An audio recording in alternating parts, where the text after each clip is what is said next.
దేవుని కృప కలిగిన నామములో మీ అందరికీ ప్రత్యేకమైన వందనాలు. మరొక రోజుని ఇచ్చిన దేవాది దేవునికి మహిమ కలుగునుగాక. మీరందరూ బాగున్నారనుకుంటున్నాను. దేవుడు మిమ్మల్ని దీవించునుగాక. రేపటి నుంచి 3 రోజుల ప్రత్యేకమైన ఉపవాస ప్రార్థనలు ఏర్పాటు చేయడం జరిగింది. మీరు మీ కుటుంబ సభ్యులందరూ కూడా ఉపవాసం ఉండి అసాధ్యమైన కార్యాలు మన బ్రతుకులో జరగాలి, అద్భుతాలు మనం చూడాలి, మేలుల చేత నడిపించబడాలి, కృప వెంబడి కృపను మనం పొందుకోవాలి అంటే దేవుని సన్నిధిలో ఉపవాస ప్రార్థన చేద్దాం. ప్రభు మనకు మన కుటుంబాలకు విడుదల, స్వస్థత, ఆశీర్వాదం, సమాధానాన్ని అనుగ్రహించబడునుగాక. లేఖన భాగాలు తెరిచి యెషయా గ్రంథము 58వ అధ్యాయము 9వ వచనము. అప్పుడు నీవు పిలువగా యెహోవా ఉత్తరమిచ్చును, నీవు మొర్రపెట్టగా ఆయన నేనున్నానను. Praise lord. మనము దేవునిని పిలిస్తే ఆయన తప్పకుండా మనకు ఉత్తరమిస్తారంట. యేసయ్య మత్తయి సువార్త 7వ అధ్యాయం 7వ వచనంలో చెప్తున్నట్లుగా అడుగుడి మీకు ఇయ్యబడును. కానీ మనం అడగం. మనం బాధలు పడతాం, కష్టాలను అనుభవిస్తాం, శ్రమలను అనుభవిస్తాం. అనేక శోధనలో ఉన్నాను పాస్టర్ గారు, చాలా స్ట్రగుల్ని నేను ఫేస్ చేస్తున్నాను అని చెప్తాం, కానీ దేవునిని అడగం. దేవుణ్ణి అడగడానికి మనకు ఉపయోగపడే సాధనం ప్రార్థన. అదే ప్రార్థన చెయ్యం. ఎవరితో అయినా చెప్పుకుంటాం, ఎంతమందితో అయినా మాట్లాడుతాం, ఏ బాధలతో అయినా ఏ శోధనలతో అయినా ఎంతైనా కృంగిపోయి ఏడుస్తూ గగ్గోలు పెడతా ఉంటాం, కానీ నువ్వు మాత్రం ప్రార్థన చెయ్యో, దేవునిని అడగో. వాక్యం ఏం చెప్తుంది? మనం పిలిస్తే దేవుడేమో సమాధానం ఇస్తా అంటున్నాడు. పరిశుద్ధ గ్రంథంలో ఎంతమంది అడిగి సమాధానాన్ని పొందుకున్నారు? యవనస్తులారా, వృద్ధులారా, పెద్దవారులారా. దేవుడు అడిగితే కృప చూపించడా? మన జీవితాల్లో సమాధానాన్ని దేవుడు ఇవ్వడా? యాకోబు ఆశీర్వదించబడాలని అడిగాడు. దేవుడు యాకోబుని దీవించలేదా? ఎంత ఉన్నతమైన కృపను యాకోబు జీవితంలో చూడగలిగాడు. హన్న సంతానం కావాలని అడిగింది, దేవుడు తన గర్భాన్ని నింపాడు. అందమైన బిడ్డను హన్నాకి దేవుడు అనుగ్రహించలేదా? ఈరోజు వాక్యం వింటున్న మీలో మీ కుటుంబాలు దీవించబడవా? నీ బిడ్డలకు జాబు రాదా? నీ కుటుంబ పరిస్థితి నుంచి విడుదల పొందుకోవా? అదే అనారోగ్యాలతో ఉంటావా? అదే స్వస్థత లేకుండా ఉంటావా? విడుదల లేకుండా, సమాధానం లేకుండా, కృప లేకుండా నీ బ్రతుకుని అంతలా పాడు చేసుకుంటావా? సాతాను వచ్చి నీ దగ్గర నీ కుటుంబం మార్పు చెందదు, నీ బిడ్డలకు సీట్ రాదు, జాబ్ రాదు, వివాహాలు కావు, ఇదే గొడవలతో ఉంటావు, నీ తాగుడు జీవితం నుంచి విడుదలను పొందుకోలేవు, నీ కుటుంబం అంతా ఇలాగే బాధ్యత లేకుండా నాశనం అయిపోతూ ఉంటుంది, నువ్వు కృంగిపోతావని మాట్లాడుతూ ఉంటుంటే దేవుని దగ్గర మొరపెట్టి సమాధానం పొందుకోవాల్సిన అవసరం మనకి లేదా? మీరు అడగండి. సొలొమోను జ్ఞానం గురించి అడిగాడు. మీ కుటుంబాన్ని మీరు నడిపించుకోవడానికి జ్ఞానం లేదు. వివాహమైన బిడ్డలారా, మీ కుటుంబాన్ని ఎలా పోషించుకోవాలో మీకు తెలియట్లేదు. చదువుకున్న బిడ్డలారా, జాబ్ ఎలా సంపాదించాలో మీకు అర్థం కావట్లేదు. కుటుంబ సమస్యల నుంచి ఎలా బయటపడాలో మీకు అర్థం కావట్లేదు. మీకున్న బాధల నుంచి, సమస్యల నుంచి, నీ భర్తతో, నీ భార్యతో, నీ బిడ్డలతో, నీకున్న పరిస్థితులతో ఎలా హ్యాండిల్ చేయాలో కూడా తెలియక సతమతమైపోతున్నావు కదా. అందుకే దేవుని దగ్గర మోకరించి, ప్రభువా, ఈ కుటుంబాన్ని నడిపించుకోవడానికి, పరిస్థితులు ఎదుర్కోవడానికి నాకు జ్ఞానం ఇవ్వు అని అడుగు. దేవుడు తప్పకుండా మీ అందరికీ, ఏ ఒక్కరికి తక్కువ కాకుండా దేవుడు మంచి జ్ఞానం మీ అందరికీ అనుగ్రహించబడునుగాక. ఎస్తేరు అడిగిందండి, నేను రాణి కావాలనుకుంటున్నాను, నేను ఒక ఉన్నతమైన పొజిషన్ని నేను పొందుకోవాలనుకుంటున్నా, నాకు కీర్తినివ్వవా, నాకు శాంతినివ్వవా, నాకు ఉన్నతమైన పేరునివ్వవా, నాకు ప్రతిష్టనివ్వవా అని దేవుని దగ్గర ప్రాధేయపడి అడిగింది. దేవుడు అడిగిన దానికంటే, ఊహించిన దానికంటే ఎస్తేరుని రాజరికపు స్థితిలో దేవుడు నిలబెట్టాడు. హిజ్కియా బైబిల్లో ఆరోగ్యం కావాలని అడుగుతాడు. దేవుడు అతనిని ముట్టి ఆరోగ్యం ఇచ్చాడు. ఈరోజు బీపీలతో, షుగర్లతో, డెంగ్యూలతో పైనుంచి కింద వరకు, అరికాల మొదలుకొని నన్నెత్తు వరకు కూడా అనేక రోగాలతో బాధపడుతున్న వారికి దేవుడు మంచి ఆరోగ్యాన్ని అనుగ్రహిస్తాడు ఆయన. మీరేం కలవరపడాల్సిన అవసరం లేదు. ఆరోగ్యం కొరకు దేవుణ్ణి అడగండి. ప్రభువా, అడగమని మాట్లాడుతున్నావు కదయ్యా, ప్రార్థించమని తెలియచేస్తున్నావు కదా, సేవకుని ద్వారా నాతోనే సూటిగా మాట్లాడుతున్నావు కదా. ఒకవేళ ఇప్పుడు దాకా నేను ప్రార్థించట్లేదు, ఇప్పుడు దాకా నిన్ను అడగట్లేదు, ఇప్పుడు దగ్గర సమాధానం పొందుకోవట్లేదు, ఇప్పటికీ కూడా నీ దగ్గర నేను వేడుకోలేని స్థితిలో ఉంటున్నాను, దయచేసి నా అజ్ఞానాన్ని మన్నించి ప్రభువా నా దుఃఖాన్ని నాట్యముగా మార్చండి, నా బాధను, నా వేదనను, నా భారభరితమైన పరిస్థితిని సంతోషముగా మీరు మార్చండి తండ్రి అని దేవాది దేవుని అడిగితే మీ జీవితాలు మార్చబడేది. మీ కుటుంబానికి పరలోక రాజ్యం ఇవ్వగలిగింది, మీ కుటుంబానికి రక్షణ ఇవ్వగలిగింది, మీ కుటుంబానికి క్షేమభరితంగా నడిపించగలిగింది ప్రభువే. ఆయనే చెప్తున్నారు కదా, మీరు అడిగితే నేను సమాధానం ఇస్తాను, పైగా నీవు మొరపెడితే ఆయన నేనున్నాను అంటున్నాడు కదా. మనకు ఆధారమై ఉన్నది ఎవరు? మనకి నిరీక్షణ ఎవరు? మనల్ని బలపరచగలిగింది ఎవరు? మనకి తోడై ఉండగలిగింది ఎవరు? మన బంధువులా, మన స్నేహితులా, మన అధికారులా, మన రక్త సంబంధికులా?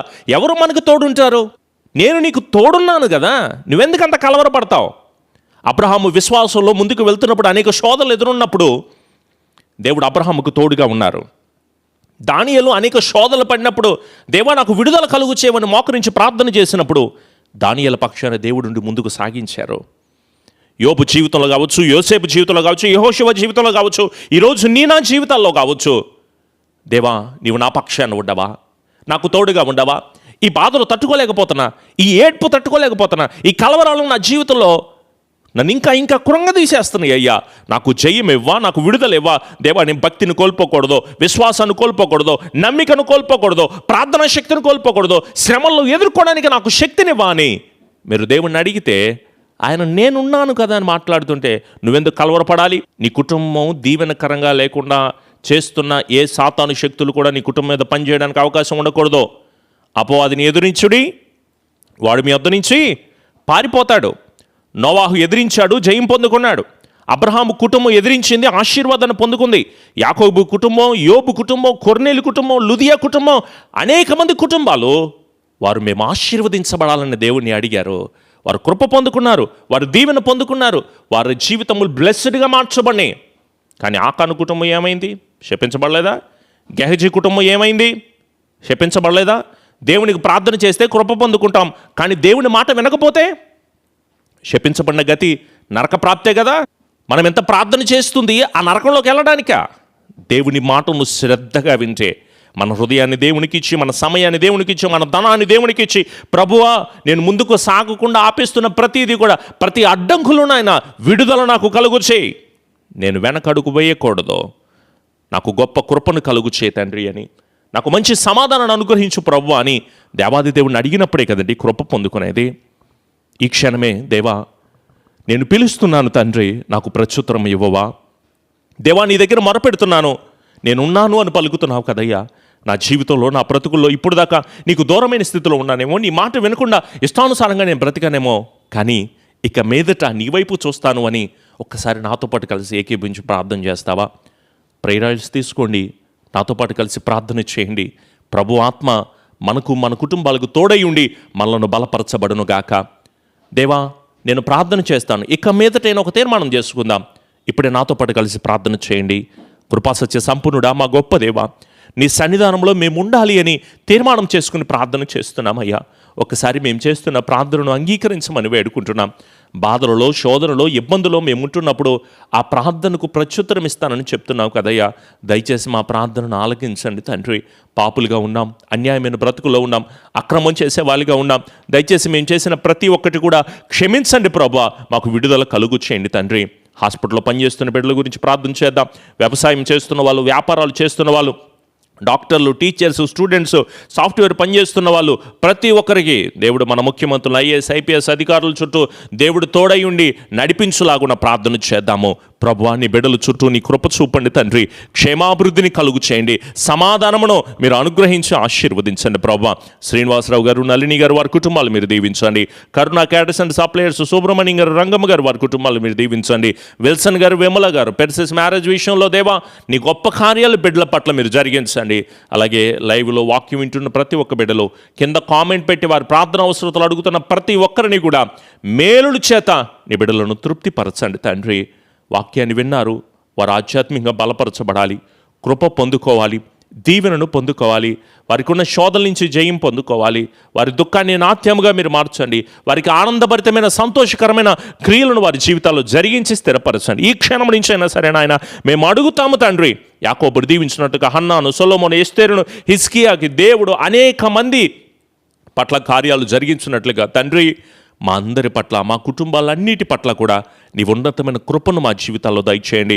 ఈరోజు మొదలుకొని మరలా రేపటి వాగ్దానం వినే వరకు కూడా నాయన మా జీవితాల్లో మేలులు కలుగు చేయండి, కృప చూపండి. ఈరోజు మేము చేస్తున్న ప్రతి ప్రయత్నాల్లో ఈ రాత్రికాల సమయంలో మంచి దర్శనాలను బిడ్డలకు మీరు అనుగ్రహించి స్థిరపరిచి, కృప చూపి, ఆదరించి, ఆశీర్వదించి మేలులతో నింపమని మా ప్రియ రక్షకుడైన యేసు నామములో అడుగుచున్నాము తండ్రి, ఆమెన్. మన తండ్రి అయిన దీవెన, కుమారుని యొక్క కృప, పరిశుద్ధాత్మని అన్యోన్య సహవాసపు సన్నిధి ఎల్లకాలము దేవుని బిడ్డలకు తోడై ఉండి నడిపించి కృప కలుగు చేయబడును గాక, ఆమెన్. అందరికీ కూడా హృదయపూర్వకమైన వందనాలు. దేవుడు మిమ్మల్ని అందరినీ దీవించును గాక.